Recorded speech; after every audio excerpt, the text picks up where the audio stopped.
안녕하십니까. 저는 경기 향토문화연구소의 연구원으로 있는 조성문이라고 합니다. 이렇게 화창한 날씨에 세종대왕을 설명할 수 있게 돼서 굉장히 기쁘게 생각을 합니다. 세종대왕은 조선 4대 임금입니다. 그러나 그가 여주와 관계가 깊었다는 사실을 아는 사람은 그렇게 많지 않습니다. 어떤 인연이 있었냐 하면은 세종대왕은 어머니 원경하고 민씨가 여주분이십니다. 그러므로 세종대왕 몸 안에는 여주 사람의 피가 50% 이상 있다고 해도 과언이 아닐 수 있을 정도로 그러한 가까운 친분을 느낄 수 있게 하는 그러한 분이시기도 합니다. 세종대왕은 살아생전에 3번씩이나 또 여주를 다녀가시죠. 아버지 태종임금과 함께 이포에서 한 번, 또 여주 강북쪽에 있는 팔대숲이라고 하는 천년숲이 있었는데 그 숲 속에서 또 하루, 그리고 나서 금당천이라고 하는 그 당시에 여주와 원주의 경계를 이루는 개천가에서 또 강무차 오셨다가 하루를 주무시게 됩니다. 야사에 의하면 그것뿐만이 아니고 세종대왕은 팔대숲에 머무시면서 여주 남한강을 건너서 여주 시내에 있는 그 당시에 조선에서 가장 유명한 청심루라고 하는 누각에도 또 올라보셨다는 기록이 있는 걸로 보아서 여주에 대한 애정이 누구보다도 남달랐다, 그렇게 판단을 할 수 있습니다. 여주와 인연이 깊은 것은 그것만이 아닙니다. 이제 임금이 돌아가시게 되면 조선 왕실 법도에 의해서 원찰이라고 하는 절에서 왕과 왕비의 극락왕생을 빌어주는 게 법도였었습니다. 조선 초기에.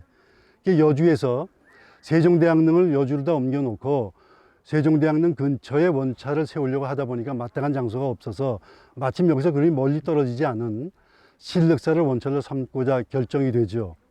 그래서 그 원찰 신륵사에서 세종대왕과 세종대왕 부인인 소원왕후 심씨의 극락왕생을 비는 역할을 하게 됩니다.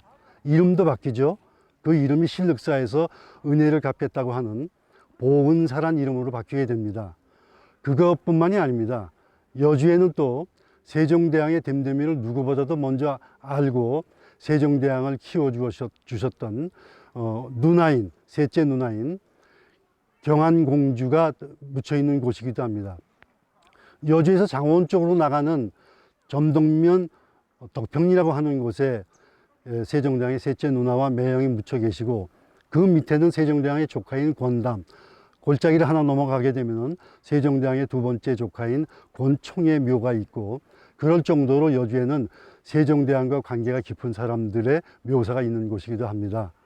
이처럼 여주는 세종대왕과 인연이 깊은 곳으로서 또 세종대왕 능이 여주로 천능을 하면서 여주의 도시의 격이 높아지게 되는데, 당시에는 여흥도호부라고 해서 종삼품이 다스리는 그런 지역이었습니다.